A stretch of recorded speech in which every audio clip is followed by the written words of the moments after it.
यह एक ऐसी दुनिया है जहाँ पैसों की कोई वैल्यू नहीं, यहाँ टाइम ही सब कुछ है। यहाँ अगर आपको कोई चीज खरीदनी है तो आपको उस चीज के बदले अपनी जिंदगी का कुछ टाइम देना पड़ेगा, तब जाकर आप उस चीज को खरीद पाएंगे। लेकिन इस दुनिया में एक अच्छी जिंदगी गुजारने के लिए आपके पास टाइम का होना भी जरूरी है, क्योंकि यहाँ जब किसी इंसान की एज 25 साल तक पहुंच जाती है तो उस इंसान के हाथ पर 1 साल का टाइम स्टार्ट हो जाता है। जिस पल काउंटडाउन 0 हुआ उसी पल वह इंसान खत्म। अमीरों के पास इतना टाइम था कि वह 1000 साल की जिंदगी भी जी सकते थे। अमीरों ने खुद के लिए एक अलग दुनिया बना ली थी जहां वो लोग एक सुकून भरी जिंदगी गुजार रहे थे, लेकिन वहीं दूसरी तरफ गेटो सिटी में रहने वाले गरीब लोग दिन रात मेहनत करके खुद के लिए टाइम कमाते थे, नहीं तो उनकी जिंदगी खत्म हो जाएगी। इन्हीं गरीबों की बस्ती में विल नाम का एक लड़का रहता था जिसकी घड़ी में सिर्फ 23 घंटे ही बचे थे। विल अपनी मॉम के साथ रहता था। अब क्योंकि 25 साल के बाद उम्र रुक जाती है, इसीलिए उसकी माँ 50 साल की होकर भी बहुत जवान दिख रही थी। आज विल की माँ का 50वां जन्मदिन था। विल अपनी मॉम का बर्थडे सेलिब्रेट करने के लिए पिछली रात ओवर टाइम करके एक शैंपेन की बोतल लाया था। यह देखकर विल की मॉम बहुत खुश हो जाती है और वो विल से कहती है कि मैं अपने पोतों को देखना चाहती हूँ, तुम किसी लड़की को डेट क्यों नहीं करते? जिस पर विल जवाब देता है कि इन सब चीजों के लिए टाइम किसके पास है। विल की मॉम ने उससे कहा कि इलेक्ट्रिसिटी बिल और बैंक से लिया हुआ लोन कल की डेट तक मुझे क्लियर करना होगा, नहीं तो हमें फाइन पड़ सकता है। इसीलिए अब मैं जा रही हूँ और कल रात तक सभी बिल्स और बैंक के लोन्स जमा करवा कर वापस आऊंगी। उसने कहा कि मेरे पास सिर्फ 3 दिन का टाइम है। इलेक्ट्रिसिटी बिल और बैंक का लोन चुकाने में मेरे पास लगभग सारा टाइम खर्च हो जाएगा, इसीलिए कल शाम को तुम जरूर बस स्टॉप पर मेरा इंतजार करना, ताकि मेरा सारा टाइम खत्म होने से पहले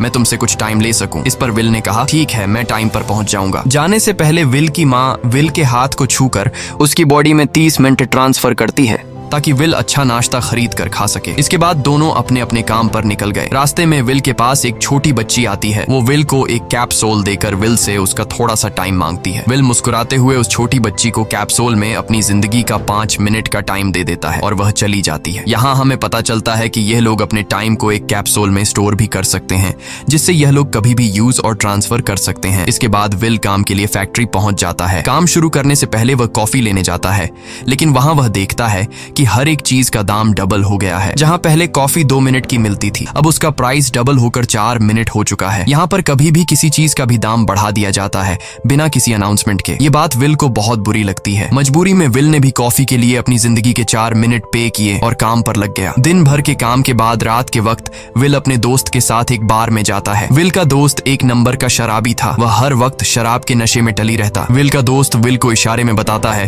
कि वह आदमी सबको फ्री में दारू पिला रहा है और उसके पास बहुत ज्यादा टाइम है। ये सुनकर विल ने जब उस आदमी की तरफ देखा तो उसे चारों तरफ से लड़कियों ने घेरा हुआ था। विल की जब उस आदमी की घड़ी पर नजर गई तो उस आदमी के पास 116 साल का टाइम था। ये देखकर विल समझ जाता है कि यह आदमी ग्रीनिच सिटी से है, क्योंकि गेटो सिटी में लोगों के पास ज्यादा से ज्यादा 2 दिन का टाइम होता है। विल उस आदमी के पास आया और उसे वार्न करने लगा कि यहाँ पर तुम्हें नहीं होना चाहिए था। यहाँ चोरों का खतरा है, ये लोग तुम्हें मारकर तुम्हारा टाइम चुरा लेंगे, इसलिए जल्दी से यहाँ से निकल जाओ। लेकिन वो आदमी विल की बातों को सीरियस नहीं लेता और उसे इग्नोर करके ड्रिंक करने लग जाता है। तभी उस बार में फोर्टिस नाम का एक गैंगस्टर अपने ग्रुप के साथ आया, जिसे देखकर सारे लोग बाहर निकल भागे। दरअसल यह शहर के सबसे बड़े गुंडे हैं जो लोगों से जबरदस्ती टाइम चुराते हैं। विल का दोस्त विल को पकड़कर ले जाने लगा, लेकिन विल ने जाने से इनकार कर दिया और वहां एक कोने में छिपकर सब कुछ देखने लगा। फोर्टिस उस अमीर आदमी से उसका सारा टाइम लूटने आया था। फोर्टिस उस अमीर आदमी को चैलेंज करता है कि चलो पंजा लड़ाते हैं और जो हारेगा वह अपना सारा टाइम जीतने वाले को दे देगा। ये टाइम फाइट आर्म रेसलिंग की तरह थी, जिसमें 2 लोगों को एक दूसरे की कलाई पकड़नी होती थी। जिस भी इंसान की कलाई नीचे होती थी उसका टाइम घटने लगता था और वो टाइम उस आदमी के हाथ में ट्रांसफर होने लगता था जिसकी कलाई ऊपर होती थी। इस तरह जीतने वाला इंसान सारा टाइम उस दूसरे आदमी से अपनी बॉडी में स्टोर करके उसे मार देता। फोर्टिस उस आदमी से कहता है, क्या तुम इसके लिए तैयार हो? इस पर उस अमीर आदमी ने कहा कि मैंने बहुत ज्यादा ड्रिंक की हुई है, इसलिए मुझे कुछ टाइम चाहिए, उसके बाद मैं तुम्हारे चैलेंज के लिए तैयार हूँ। फोर्टिस कहता है कि ठीक है, ये तुम्हारी आखिरी ख्वाहिश है, जाओ, मैं तुम्हें तैयार होने के लिए कुछ मिनट देता हूँ। फोर्टिस उसके साथ अपना एक आदमी भी भेज देता है ताकि यह भाग न सके। वो अमीर आदमी बाथरूम में आकर बहुत ज्यादा उल्टियां करने लग जाता है, क्योंकि उसे काफी चढ़ गई थी। इसलिए अगर वो इस हालत में फोर्टिस से पंजा लड़ता तो इस अमीर आदमी का हारना कंफर्म था। तभी विल वहां पर आ जाता है। वो फोर्टिस के आदमी को मारकर उस अमीर आदमी को अपने साथ उस जगह से बाहर निकाल लेता है और उसे फोर्टिस से बचाकर एक सेफ जगह पे ले आया। विल ने उस अमीर आदमी से कहा कि मैंने तुमसे कहा भी कि तुम्हारी जान को खतरा है, तुम जानबूझकर अपना टाइम क्यों बर्बाद कर रहे हो। वो आदमी विल को अपना नाम हेनरी बताता है और वो विल से पूछता है कि तुम्हारी उम्र कितनी है। विल ने बताया 28 साल। हेनरी ने कहा मेरी उम्र 105 साल है और अब मैं जिंदगी से थक चुका हूँ। मैंने अपनी लाइफ में हर एक चीज का मजा लिया है और अब मुझे इस जिंदगी की जरूरत नहीं है, मैं जीना नहीं चाहता। ये सुनकर विल ने हैरानी से पूछा आखिर तुम कहना क्या चाहते हो। इस पर हेनरी ने कहा लगता है तुम अब तक हकीकत से अनजान हो। क्या तुमने कभी सोचा है कि इस दुनिया में अलग अलग टाइम जोन्स क्यों बनाए गए हैं? आखिर क्यों तुम्हारे टाइम जोन गेटो में किसी भी वक्त चीजों के दाम और टैक्स बढ़ा दिए जाते हैं? दरअसल महंगाई जानबूझकर बढ़ा दी जाती है ताकि गरीब लोग मरते रहें और उनकी मौत का फायदा ग्रीनविच टाइम जोन के अमीर लोगों को होता रहे। असल में ये सारा सिस्टम उन्हीं का बनाया हुआ है। जरा सोचो, वहाँ ग्रीनविच टाइम जोन में लोगों के पास जीने के लिए हजारों साल हैं, लेकिन यहाँ गेटो में तुम लोग हर रोज जीने के लिए मेहनत मजदूरी करते हो। ऐसा इसलिए है क्योंकि उन्होंने तुम्हें यह करने के लिए मजबूर किया है। वो लोग तुम लोगों को ज्यादा टाइम देना ही नहीं चाहते ताकि तुम लोग मजबूरी में उनके लिए काम करते रहो। वो लोग महंगाई बढ़ाकर तुम्हें ज्यादा से ज्यादा टाइम खर्च करने पर मजबूर करते हैं ताकि तुम्हारे टाइम से वो हमेशा की जिंदगी जी सकें। उन्होंने अपनी जिंदगी का हर एक दिन गरीबों की मौत से इकट्ठा किया है और मैं ऐसी जिंदगी बिल्कुल भी नहीं जीना चाहता जो किसी गरीब मजबूर इंसान की मौत से मिली हो। ये सब सुनकर विल समझ गया कि हेनरी बहुत ही नेक दिल इंसान है। हेनरी ने विल से आगे पूछा अगर तुम्हारे पास मेरे जितना टाइम होता तो तुम क्या करते? विल ने मुस्कुराकर कहा कि सबसे पहले मैं बार बार टाइम को देखना छोड़ देता, क्योंकि उस वक्त भी विल के पास सिर्फ 18 घंटे होते हैं। वो सोने से पहले, सोने के बाद, खाना खाते टाइम हर वक्त अपनी घड़ी देखता रहता है क्योंकि मुझे डर लगता है कि कहीं मेरा टाइम खत्म ना हो जाए और मैं मर न जाऊं। विल कहता है कि मेरी मॉम घर संभालने के लिए बहुत ज्यादा मेहनत करती है। अगर मेरे पास तुम्हारी तरह इतना ज्यादा टाइम होता तो मैं अपनी मॉम के लिए ग्रीनविच सिटी में एक अच्छा घर खरीदता और हम दोनों वहाँ पर खुशी से जिंदगी गुजारते। इसके बाद विल ने हेनरी से कहा आज रात हमें यहीं रुकना होगा, सुबह तक खतरा टल जाएगा, तब तुम वापस अपने घर लौट जाना। इसके बाद ये दोनों सो जाते हैं। सुबह उठकर हेनरी देखता है कि विल अभी भी सो रहा है। वो विल के पास आता है और उसके पास जितना भी टाइम होता है वो सारा का सारा विल को ट्रांसफर कर देता है और अपने पास कुछ ही मिनट बचाकर एक ब्रिज के ऊपर जाकर बैठ जाता है। विल जब नींद से जागा तो उसने देखा कि हेनरी वहां से जा चुका है। तभी हमेशा की तरह नींद से जागने के बाद विल ने अपनी घड़ी में नजर डाली। विल की घड़ी में 116 साल ऐड हो चुके थे। यह देखकर उसकी आंखें खुली की खुली रह गईं। उसे लगा कि वो अभी भी नींद में है और सपना देख रहा है। इसी दौरान विल की नजर विंडो पर पड़ी जिस पर लिखा था मेरा टाइम बर्बाद मत करना। वो समझ जाता है कि हेनरी ने मुझे अपना सारा समय दे दिया है। तभी विल ने हेनरी को दूर एक ब्रिज के किनारे पर बैठे देखा। विल जल्दी से हेनरी की तरफ भागा, लेकिन अब बहुत देर हो चुकी थी क्योंकि हेनरी के पास अब बस कुछ ही सेकंड्स बचे थे और थोड़ी देर बाद वो एक झटके से मरकर ब्रिज से नीचे पानी में गिर गया। विल को हेनरी की मौत का बहुत ज्यादा दुख होता है। अब विल के पास 116 साल की जिंदगी थी और वो समझ जाता है कि अगर मैं यहाँ पर रहा तो लोग समझेंगे कि हेनरी को इसी ने मारा है। विल जल्दी से अपने दोस्त के पास जाता है। विल का दोस्त विल के हाथ में इतना सारा टाइम देखकर शॉक रह जाता है, जिसके बाद विल ने अपने दोस्त को दोस्ती की खातिर 10 साल का टाइम दिया। ये देखकर विल का दोस्त उसका दिल से शुक्रिया अदा करता है। विल कहता है कि यहाँ रहना मेरे लिए अब ठीक नहीं, क्योंकि इतने ज्यादा टाइम को देखते हुए मेरा टाइम छीनने के लिए कोई भी मुझे मार सकता है। अब मैं अपनी माँ के लिए ग्रीनविच सिटी में एक अच्छा सा घर खरीद सकता हूँ और वहाँ पर एक सेफ लाइफ गुजारूंगा। जिसके बाद विल अपने दोस्त को गुड बाय कहकर वहाँ से निकल जाता है और सीधा उस बस स्टॉप पर जाकर मॉम का इंतजार करने लगता है, जहाँ 2 दिन पहले उसकी मॉम ने उससे कहा था कि मैं इलेक्ट्रिसिटी का बिल और बैंक का लोन चुकाकर इस बस स्टॉप पर पहुंचूंगी। दूसरी तरफ विल की मॉम सारे लोन और बिल्स भरने के बाद घर लौटने के लिए बस में चढ़ी, पर तभी उसे पता लगा कि एक ही दिन में बस की टिकट के दाम डबल हो गए थे। पहले जहां टिकट 1 घंटे में आती थी वहीं अब प्राइस 2 घंटे हो गया था। ये देखकर विल की मॉम बहुत ज्यादा परेशान हो जाती है क्योंकि विल की मॉम के पास सिर्फ 1.5 घंटा बचा था। विल की मॉम बस ड्राइवर से रिक्वेस्ट करती है कि अगले स्टॉप पर मेरा बेटा उसे बाकी का टाइम दे देगा, लेकिन बस ड्राइवर ने साफ इनकार कर दिया और कहा कि अगर टाइम नहीं है तो फिर पैदल चली जाओ। लेकिन विल की मॉम को पता था कि अगला बस स्टॉप बहुत दूर है, अगर वह पैदल भी जाती है तो उसे पहुंचने में 2 घंटे लगेंगे। उस वक्त बस में ढेर सारे पैसेंजर्स सवार थे। विल की मॉम ने उनसे भी रिक्वेस्ट की पर किसी ने भी उनकी मदद नहीं की। इतने में ही बस वहां से निकल गई। विल की मॉम रेचल के पास ज्यादा टाइम नहीं बचा था, इसलिए वह दौड़ती हुई पैदल घर की तरफ भागने लगी। दूसरी तरफ विल अपनी मॉम के लिए फूलों का गुलदस्ता लिए बस स्टॉप पर उनका इंतजार कर रहा था, क्योंकि आज उसे अपनी मॉम का बर्थडे सेलिब्रेट करना था। बस जब उस स्टॉप पर पहुंची तो कई सारे पैसेंजर्स उतर आए, पर उनमें से विल की मॉम नहीं थी। विल यह देखकर परेशान हो जाता है और उसे समझ आ गया कि जरूर उसकी मॉम मुसीबत में है। वह उसी वक्त अपनी मॉम की तलाश में भागा। उधर रेचल के पास अब कुछ ही मिनट बचे थे। वह रास्ते में आने वाली गाड़ियों और लोगों के घरों का दरवाजा पीट पीट कर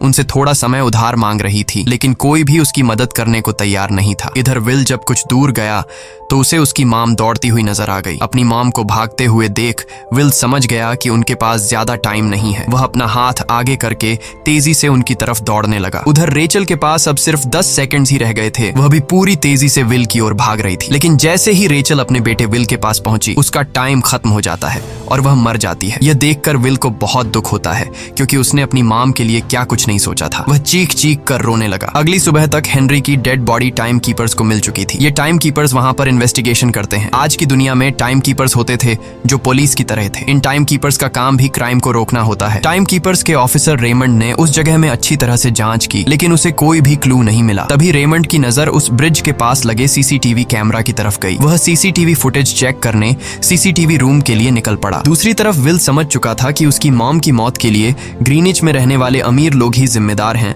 जिन्होंने गेटो शहर के लोगों को एक एक सेकंड का मोहताज बना दिया है। अब विल उनसे बदला लेने ग्रीनिच की तरफ निकल पड़ा और यहाँ से होती है असल कहानी शुरू। ग्रीनविच सिटी में एंटर होने के लिए विल को 1 साल का टाइम खर्च करना पड़ा और ग्रीनिच सिटी जा पहुंचा। वहां जब विल ने अमीर लोगों का लाइफस्टाइल देखा तो उसकी आंखें खुली की खुली रह गईं। वहां लोगों के पास इतना टाइम था कि वो लोग मरने का नाम तक भूल गए थे। यहाँ पर अमीर लोग के बॉडीगार्ड के पास भी 100 साल से भी ज्यादा का टाइम था। ये देखकर विल गुस्से से लाल हो जाता है, क्योंकि विल जिस शहर से आया था वहाँ पर लोगों के पास सिर्फ 24 घंटे की जिंदगी थी। विल वहाँ एक महंगे होटल में रुकता है। खाना खाते दौरान एक बहुत ही खूबसूरत लड़की विल को देखती है, जैसे उसे विल पसंद आ गया हो। दूसरी तरफ टाइम कीपर रेमंड हेनरी की मौत के वक्त का सीसीटीवी फुटेज चेक कर रहा था। तभी उसे फुटेज में विल दिखाई देता है। हालांकि कैमरा ने हेनरी को ब्रिज से गिरते हुए रिकॉर्ड नहीं किया था, लेकिन उस फुटेज में विल ब्रिज के पास खड़ा नजर आ रहा था, जिससे रेमंड को विल पर शक होने लगा। इसलिए रेमंड ने अपनी टीम को विल के बारे में जानकारी इकट्ठा करने को कहा। रिसर्च के दौरान टाइम कीपर्स को यह बात पता चल जाती है कि विल नाम का एक आदमी बहुत सारा टाइम खर्च करके ग्रीनविच सिटी में एंटर हो गया है, जिससे रेमंड को यह बात कंफर्म हो जाती है कि विल ने ही हेनरी को मारा है। रेमंड उसी वक्त अपनी टीम के साथ ग्रीनविच शहर की ओर रवाना हो गया। दूसरी ओर ग्रीनविच शहर में विल एक कैसीनो में आया, जहाँ कुछ अमीर लोग पोकर खेल रहे थे। विल भी उनके साथ बैठ जाता है। एक नए आदमी को देखकर ये लोग उस पर हंसने लगते हैं, लेकिन विल गैम्बलिंग में माहिर था। आज उसके लिए अमीरों से पैसे निकालने का सबसे अच्छा मौका था। विल ने फिलिप नाम के एक रईस आदमी के साथ पोकर की बाजी खेली। फिलिप यहाँ का सबसे रईस इंसान है। उसके पास खुद का एक टाइम बैंक है जो लोगों को लोन पर टाइम देता है। फिलिप के साथ उसकी डॉटर भी बैठी होती है। यह वही लड़की है जो कुछ देर पहले विल को गौर से देख रही थी। गेम जब शुरू हो जाती है तब विल अपनी लाइफ का सारा टाइम दांव पर लगा देता है और अपनी माइंड के बदौलत वो फिलिप से 1100 साल जीत जाता है। यह देखकर फिलिप की बेटी सिल्विया विल से काफी ज्यादा इम्प्रेस हो जाती है। उसने विल को कल रात अपने घर पार्टी पर इनवाइट किया। फिर अगली शाम विल एक नई नवेली कार खरीदकर फिलिप की पार्टी में जा पहुंचा। वहीं पार्टी के दौरान विल और सिल्विया डांस करने लगते हैं और सिल्विया मन ही मन विल को दिल दे बैठी। वो अपनी दिल की बात विल से करने ही वाली थी कि तभी टाइम कीपर रेमंड अपनी टीम के साथ वहां पहुंचता है और विल को पकड़ लेते हैं। विल को खूनी समझकर सिल्विया भी उससे नाराज हो गई। रेमंड ने सबसे पहले विल का सारा टाइम उससे छीनकर सिर्फ 2 घंटे दिए। उसके बाद वो विल को हेनरी के खून के इल्जाम में गिरफ्तार करने लगा। रेमंड विल से पूछता है कि तुमने हेनरी को क्यों मारा। विल उसे कहता है कि मैंने उसे मारा नहीं था, बल्कि वो खुद जीना नहीं चाहता था, इसलिए उसने मुझे 116 साल दिए और बाद में उसने खुद की जान ली। लेकिन रेमंड विल की बात पर यकीन नहीं करता। विल समझ जाता है कि रेमंड मुझे हेनरी के झूठे केस में फंसाकर उम्र भर कैद के लिए मुझे जेल में डाल देगा। इसलिए वह मौका देखते ही रेमंड के आदमियों को मारकर खुद को आजाद कर लेता है और उनकी बंदूक लेकर सिल्विया को बंदी बना लिया। सिल्विया को ढाल बनाकर विल उसे साथ लेकर भाग निकला और रेमंड और उसके आदमियों को चकमा देता हुआ वापस गेटो शहर आ पहुंचा। इस दौरान विल के पास टाइम काफी कम बचा था। उसने सिल्विया से कुछ टाइम उधार मांगा, लेकिन सिल्विया ने उसे 1 सेकंड भी देने से इनकार कर दिया, क्योंकि वह भी उसे हेनरी का खूनी समझ रही थी। इसलिए वो और तेजी से गेटो शहर की तरफ कार दौड़ाता है ताकि वहां पहुंचकर किसी से टाइम उधार ले सके। जल्दबाजी में उसका ध्यान आगे सड़क पर बिछी कंटीली तारों पर नहीं पड़ता, जिससे टकराते ही विल की कार ब्रिज से नीचे गिर जाती है। इस एक्सीडेंट में विल और सिल्विया बेहोश हो गए। असल में रास्ते में वह कांटे फोर्टिस और उसकी गैंग ने बिछाए थे। फोर्टिस ने देखा कि सिल्विया के पास 10 साल का टाइम था। वो सिल्विया का सारा टाइम चुरा कर वहां से निकल जाते हैं। इतने में ही विल और सिल्विया को होश आया। सिल्विया ने जब अपने हाथ की तरफ देखा तो वो परेशान हुई, क्योंकि उसके पास सिर्फ सिर्फ 30 मिनट ही बचे थे और विल के पास भी कुछ मिनट ही बचे थे, पर फिर भी उसने सिल्विया को अपने कुछ मिनट दिए, जिससे इन दोनों का टाइम बराबर हो गया। इसके बाद विल सिल्विया को लेकर जल्दी से अपने दोस्त के घर जाता है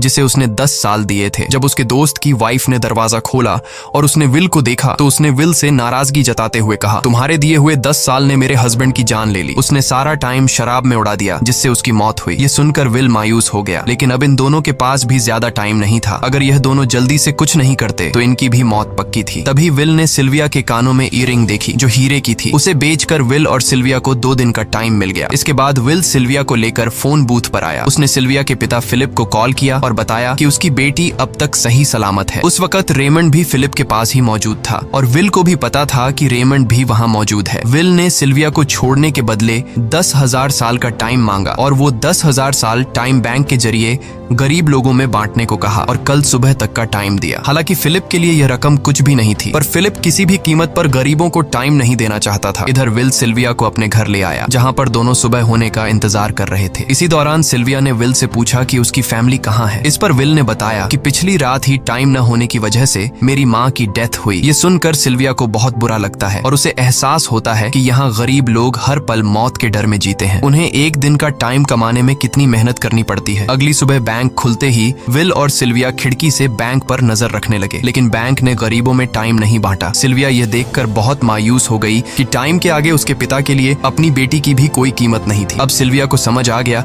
कि उसके पिता सिर्फ बिजनेसमैन नहीं है, बल्कि वो इस सिस्टम के हेड हैं। वो गरीब लोगों की मौत से अपनी जिंदगी के साल जमा करते हैं। सिल्विया को यूं मायूस देखकर विल ने उसे वापस घर भेजने का फैसला किया। वो उसे फोन बूथ पे ले आया और अपने पिता को कॉल करके अपने लिए मदद बुलाने को कहा। इस दौरान विल सिल्विया को वेपन भी दे देता है ताकि वो खुद की हिफाजत कर सके। इधर सिल्विया फोन पर अपने पिता से बात कर रही थी कि तभी टाइम कीपर रेमंड चुपके से वहां आ पहुंचा और विल पर गन तान दी। रेमंड विल पर गोली चलाने ही वाला था कि तभी सिल्विया ने रेमंड को देख लिया और घबराहट में रेमंड पर गोली चला दी। ये देख विल घबरा कर रेमंड के पास आया। हालांकि वो गोली रेमंड के हाथ को छू कर निकल गई थी। रेमंड के हाथ से बहुत खून निकल रहा था। विल ने रेमंड की घड़ी देखी। रेमंड के पास सिर्फ 2 घंटे बचे थे। दरअसल टाइम कीपर्स को भी सैलरी के तौर पर हर रोज 1 दिन का ही टाइम मिलता था। विल समझ गया कि जब तक रेमंड के पास उसके टीम वाले पहुंचेंगे तब तक रेमंड का ज्यादा खून बहने की वजह से उसकी मौत हो गई होगी। इसलिए विल रेमंड को 2 घंटे का टाइम देते हुए रेमंड की कार को लेकर वहां से निकल गया। रेमंड को गोली मारकर अब सिल्विया भी क्राइम लिस्ट में आ चुकी थी। हालांकि विल ने सिल्विया से कहा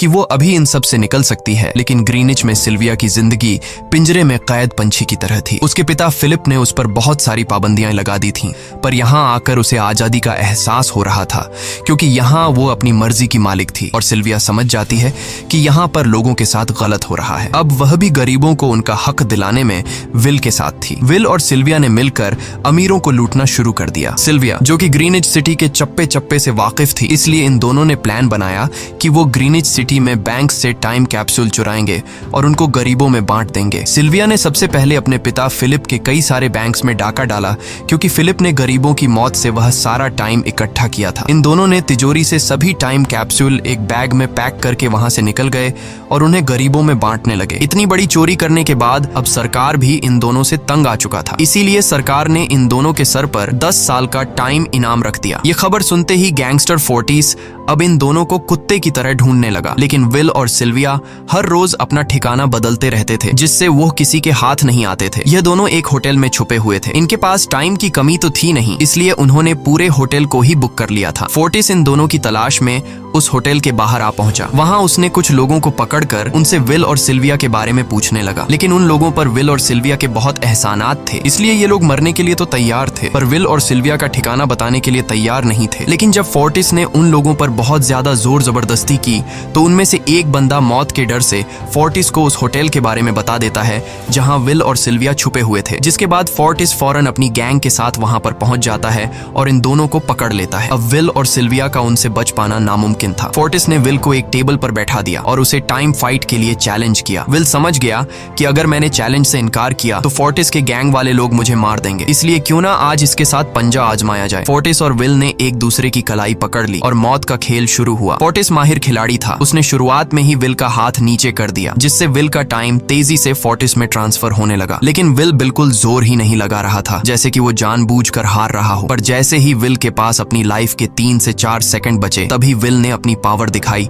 और एक झटके से फोर्टिस का हाथ नीचे कर दिया। फोर्टिस की आंखें खुली की खुली रह गईं। वो पूरा जोर लगाकर अपना हाथ ऊपर करने की कोशिश कर रहा था, लेकिन विल की ताकत के आगे वो ढीला पड़ चुका था। ये देख फोर्टिस के आदमियों का ध्यान फोर्टिस की घड़ी पर अटक गया। अब उनका बॉस मरने वाला था। इतने में ही मौका पाकर विल ने अपने जूते से गन निकाली और पलक झपकते ही फोर्टिस के सारे आदमियों को शूट कर दिया, क्योंकि अगर वो ऐसा नहीं करता तो वो लोग उसे मार देते। इसी के साथ फोर्टिस का टाइम 0 हो गया और वह भी मारा गया। विल और सिल्विया जल्दी से वहां से भाग निकले। इसी दौरान उन्होंने देखा कि अमीरों ने सारा खेल पलट दिया था। विल और सिल्विया ने गरीबों में जितना भी टाइम बांटा था उसकी वैल्यू अब कुछ भी नहीं रही थी, क्योंकि अमीरों ने महंगाई के दर को कई गुना बढ़ा दिया था। यह देख विल हारा हुआ महसूस करने लगा और उसे लगा कि मैं कभी भी इन गरीबों को उनका हक नहीं दिला सकूंगा। उसने सिल्विया से कहा कि अब सब खत्म हो चुका है। अगर वो लोगों में 1000 साल भी बांट दें तो अमीर लोग महंगाई को और ज्यादा बढ़ा देंगे, जिससे लोगों की हालत कभी नहीं सुधर पाएगी। सिल्विया ने कहा कि कोई तो रास्ता होगा। इस पर विल ने कहा कि हमें लाखों साल चुराकर इन लोगों को देने होंगे, तब जाकर हम लोग महंगाई को कंट्रोल कर सकते हैं। हालांकि यह इतना आसान नहीं था, पर सिल्विया ने इसके लिए एक प्लान सोच रखा था। अगली ही सुबह जब फिलिप अपने बॉडीगार्ड्स के साथ ऑफिस पहुंचा, तभी सिल्विया वहां आई और उसने अपने पिता से कहा कि वो सरेंडर करना चाहती है। तब सारे गार्ड्स ने सिल्विया पर गन तान दी, लेकिन तभी वहां पीछे से गार्ड के बेस में छिपा विल वहां आ पहुंचा। उसने फिलिप के सर पर गन रखी और उसके जरिए लॉकर का दरवाजा खुलवाया। विल और सिल्विया ने फिलिप के लॉकर से एक टाइम कैप्सूल चुरा लिया, जिसमें 10 लाख साल का टाइम मौजूद था। इस टाइम कैप्सूल का एक साल गरीबों की ही मौत से आया था। विल और सिल्विया वह टाइम कैप्सूल लेकर भाग जाते हैं। इधर रेमंड को जब यह बात पता चली तो वह फौरन विल और सिल्विया के पीछे लग गया। जब रेमंड ने अपने हाथ पर घड़ी को देखा तो उसके पास 1 घंटे से भी कम टाइम बचा हुआ था। वह हेडक्वार्टर कॉल करके कहता है कि मुझे मेरी सैलरी कैप्सूल में भेज दो, मेरे पास टाइम कम है। लेकिन इससे पहले कि वह अपनी बॉडी में कैप्सूल से टाइम ट्रांसफर कर पाता, उसे विल की कार दिख जाती है और वह कैप्सूल से अपनी बॉडी में बिना टाइम ट्रांसफर किए उनके पीछे लग जाता है, क्योंकि अगर वो 10 लाख साल गरीबों को मिल जाते तो गेटो टाइम जोन का हर एक इंसान अमर हो जाता और अमीरों का बनाया पूरा सिस्टम तहस नहस हो जाता। रेमंड ने विल और सिल्विया को पकड़ने के लिए अपनी पूरी जी जान लगा दी, लेकिन वो उन्हें रोक नहीं पाया। विल और सिल्विया रेमंड को चकमा देकर गेटो शहर आ गए और वह टाइम कैप्सूल एक बच्ची के हाथों में सौंप दिया। उन्हें पता था कि रेमंड सीधा हमारे पीछे गीटो शहर पहुंचेगा, इसलिए उन्होंने इस जगह को छोड़कर एक सुनसान जगह पर चले गए। उधर उन्होंने गीटो शहर के लोगों में लाखों साल बांटकर उन्हें अमर कर दिया था, लेकिन खुद इन दोनों के पास बहुत ही कम टाइम बच जाता है। बदकिस्मती से उसी पल रेमंड ने उन्हें पकड़ लिया। रेमंड ने विल को धमकी देते हुए कहा, अगर तुम्हें अपनी जान प्यारी है तो चुराया हुआ सारा टाइम वापस कर दो। तब विल ने उसे अपनी घड़ी का समय दिखाया। विल और सिल्विया के पास कुछ ही मिनट बचे थे। विल ने रेमंड से कहा, कहीं तुम भूल तो नहीं गए? याद है जब तुम मरने वाले थे तो मैंने तुम्हें कुछ टाइम उधार दिया था। टाइम तो तुम्हें मुझे वापस करना चाहिए। यह सुनकर रेमंड को याद आया कि विल और सिल्विया को पकड़ने की जल्दी में उसने अपने टाइम पर ध्यान ही नहीं दिया। जब उसने अपनी घड़ी पर नजर डाली तो उसके पास सिर्फ 5 सेकंड ही बचे थे, जो देखते ही देखते 0 हो गए और रेमंड मारा गया। विल और सिल्विया रेमंड से तो बच गए थे, पर इन दोनों के पास भी अब सिर्फ एक मिनट ही बचा था। ऊपर से उस सुनसान इलाके में उनकी मदद करने वाला भी अब कोई नहीं था। उन्हें अपनी मौत साफ नजर आ रही थी। इन दोनों ने मायूस होकर एक दूसरे को गले लगाया और तभी विल को रेमंड की कार नजर आई। विल फौरन कार की तरफ भागा और वहां पहुंचकर उसने रेमंड की सैलरी का टाइम अपनी घड़ी में ट्रांसफर कर दिया। इसके बाद वह सिल्विया को भी टाइम देने उसकी ओर भागने लगा। सिल्विया भी तेजी से विल की ओर दौड़ रही थी। सिल्विया के पास कुछ ही सेकंड्स बचे हुए थे। यह बिल्कुल उसी तरह का पल था जिस तरह से विल ने अपनी मॉम को खोया था। विल ने अपनी मॉम को तो खो दिया था, पर सिल्विया को नहीं खोना चाहता था। विल सिल्विया के बिल्कुल करीब ही था, पर तभी सिल्विया विल की बाहों में गिर पड़ी। लकीली विल ने सही वक्त पर सिल्विया का हाथ थाम लिया था, जिससे उसकी जान बच गई। विल और सिल्विया की बदौलत अब डेटन शहर के सारे लोग अमर हो चुके थे। अब उन्हें 1-1 घंटे कमाने के लिए फैक्ट्रीज में काम करने की जरूरत नहीं थी। वह सभी अपने सपनों को पूरा करने ग्रीनिच शहर की ओर निकल पड़े, जिससे अमीरों का बनाया सारा सिस्टम फेल हो गया। वहीं इसी के साथ यह कहानी खत्म हो जाती है। अगर आपको वीडियो अच्छी लगी हो तो हमारे चैनल को सब्सक्राइब और वीडियो को लाइक जरूर कीजिएगा।